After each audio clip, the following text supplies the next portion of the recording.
Hi, welcome to Pardon My Frenchie. This is me, 143. If you don't have a friend, you have one now.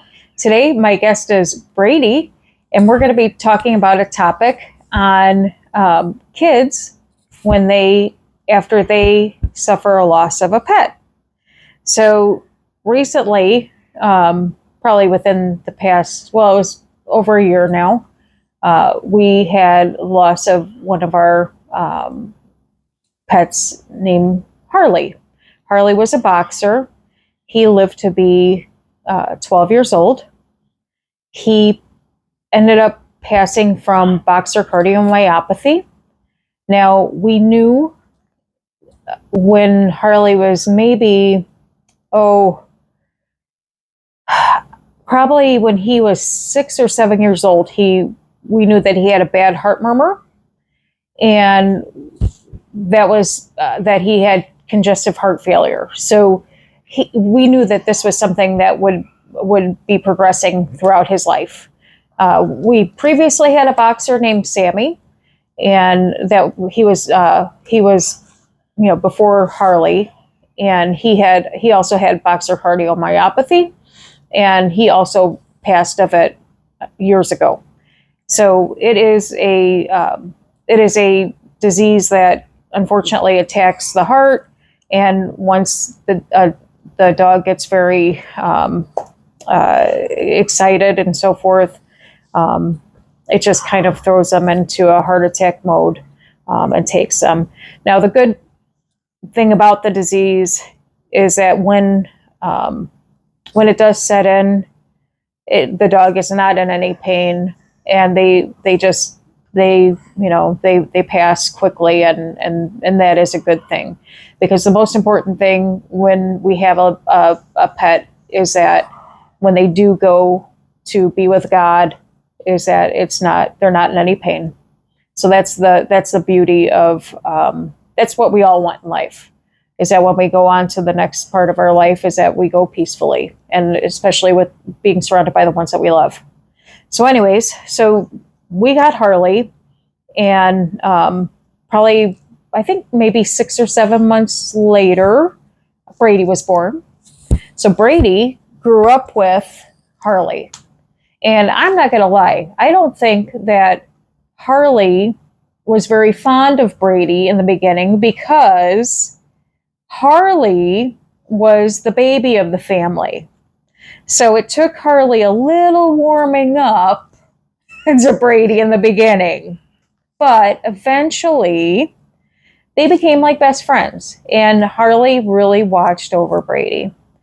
When Brady started crawling, when Brady started walking, especially we have stairs in the house, Harley would lay on the first 2 stairs and block him so that Brady could not get up on the stairs. So Brady and Harley grew up together. They were pretty much an inseparable bond. So when it came to Harley growing up and growing older, and his disease kind of taking over the end of his life, it was one that, it affected the whole family. And it's an interesting process for adults to grieve, but it's a whole different process for a child to go through the grief. And so that's why I wanted Brady to come on and kind of share his journey, because again, as adults, we know the grieving process, and the steps are pretty much the same, but to hear it from a kid's point of view, how, he tackled it, because a lot of times we don't ask kids how they feel. And granted, many times kids, they heal quicker during the grieving process, but then a lot of times they don't. And us as parents fail to recognize that. So I think that it's an important topic to cover, because kids are important, and we want to make sure that we are recognizing the signs when they are going through difficulties, when we lose a family member, which is a family pet. So Brady's here to kind of share his story on some of the things that he went through when after we lost Harley. And so I'm going to kind of, ask you a couple questions about, some of the things that how you felt, and, you just kind of let us know. So when you had seen the decline, you had seen when Harley first started getting sick. Yeah. And so that was difficult to watch, because you knew that he was getting old, and kind of to back it up a little bit, prior to us losing Harley, he was on, 5 or 6 different medicines. Yeah, maybe 7. Yeah, probably like 7, and he was on them every few hours. And so, that was difficult to watch too. And so, and then, so then he got to the point where what happened? He died. Well, before that, he wasn't eating. Oh yeah, he wasn't eating, and he was getting very sleepy and he wasn't skinny. Yeah, he got very skinny. He wasn't eating, and he wasn't drinking. And one of the medicines that he was on was to prevent him from going into heart attack mode, which is what we were trying to prevent. So, we didn't want him to go into any kind of pain. So it was getting very scary on our end, because again, we loved him with all of our heart, more than anything. So anyway, so fast forward, kind of to, Harley ended up passing, and, that was a very difficult day for us. What did he end up passing by? So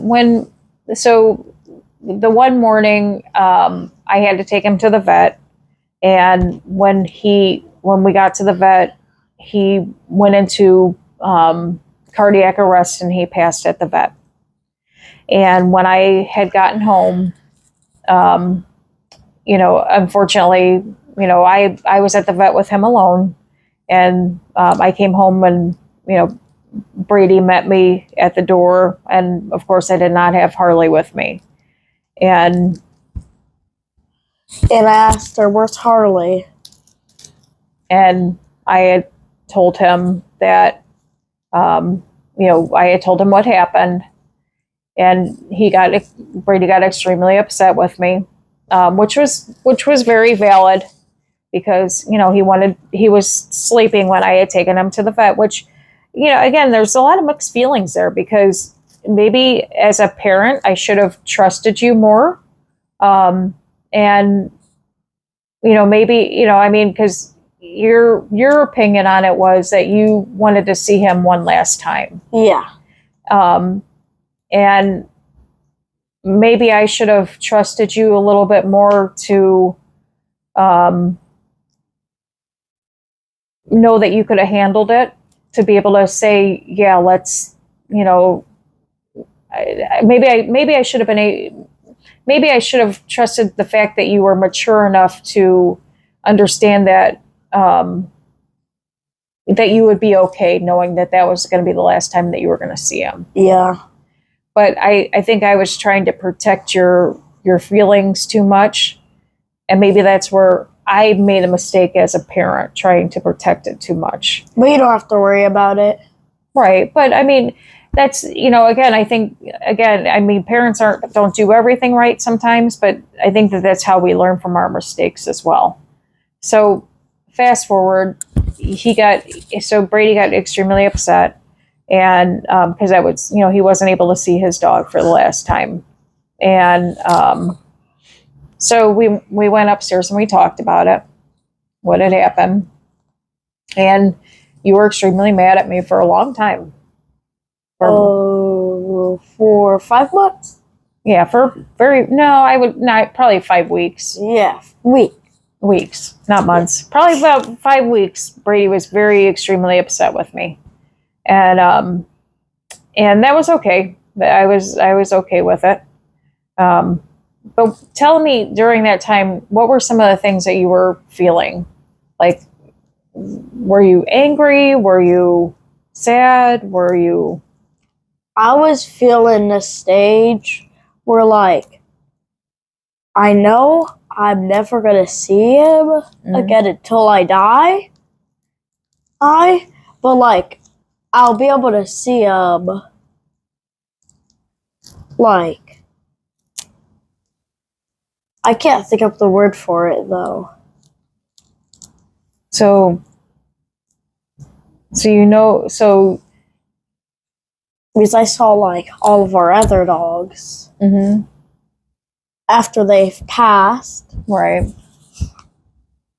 I've even one time me and my mom were in bed. I saw all of her like childhood dogs, and I had no clue that what their childhood dogs looked like. So I came up to ask her and asked her if she had this type of dog, and you did. Yeah. And then this type of dog, then you did. Right. Well, that's probably what a lot of people don't realize, or a lot of people don't realize on here is that you can see ghosts. so fast forward. So that is a kind of a good thing, is that Brady can still kind of see Harley when he shows up.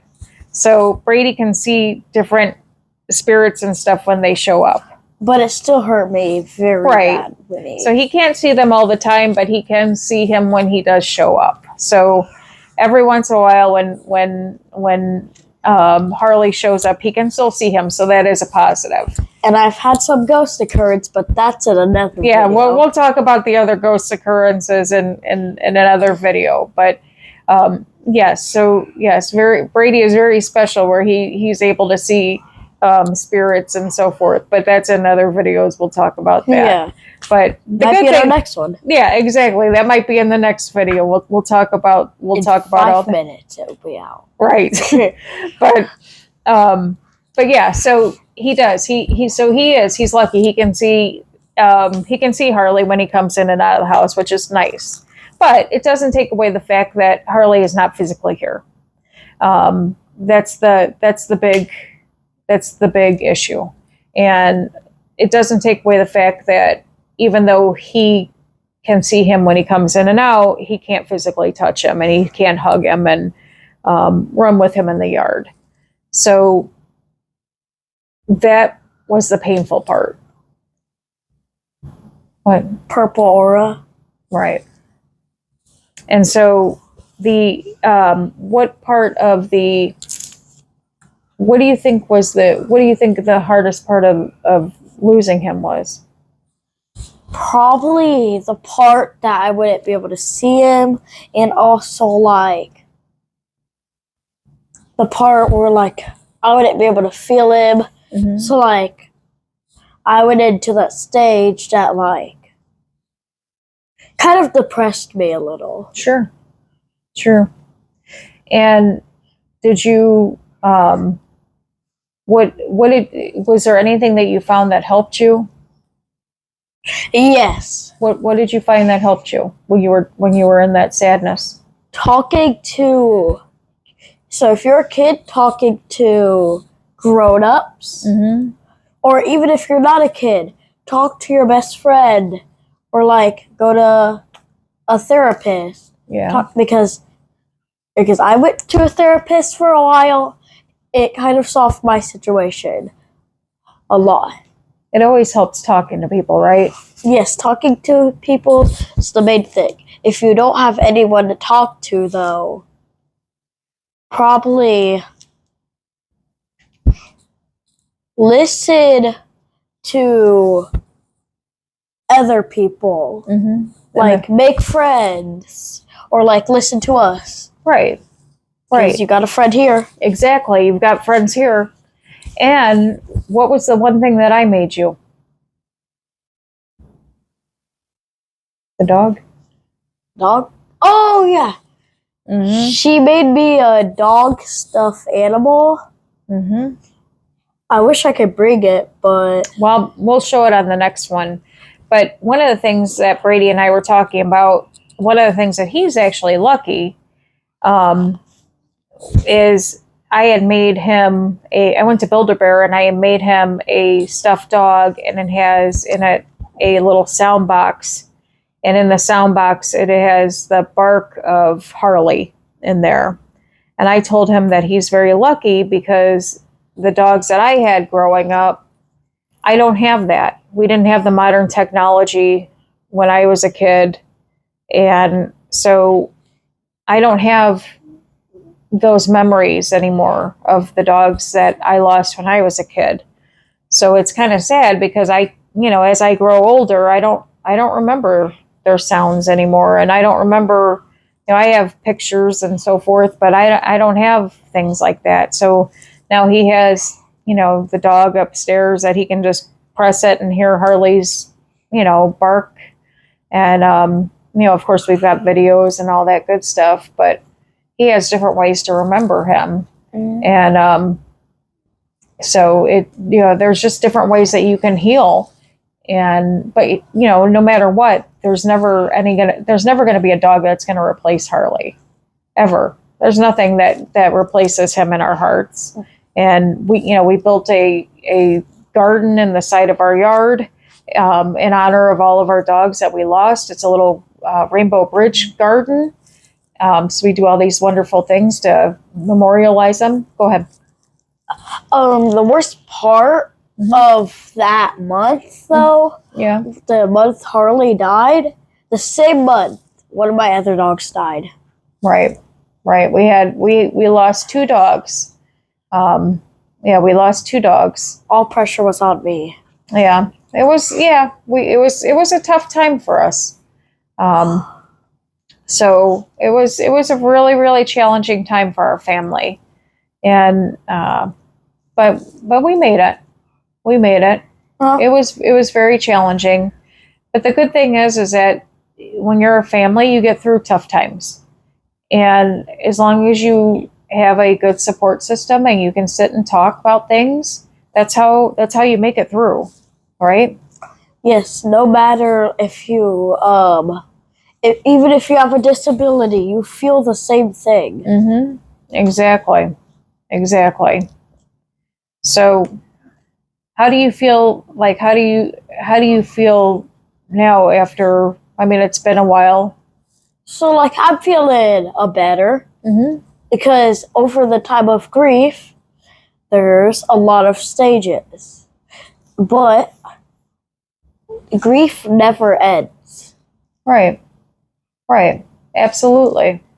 And that's the thing about grief, is that there's no time frame. There's no time frame, and so never let anybody rush you through your phases of grief. You take your time and you heal as it goes. Since we've lost Harley, and then the second dog that Sweepy. Yeah, the second dog that Brady was talking about was Sweepy. Since then we've added Rosie, which is our French Bulldog, which you've seen her in a couple videos. And then last week, we've added Coco. Coco was our recent rescue from the Humane Society. And so we've added those 2 to our family, which is wonderful. And it's a wonderful thing, and it's very brave when you can open your heart up after it's been so hurt. It proves that you have the ability to love again. And I think that is such a beautiful, beautiful thing. So, yes.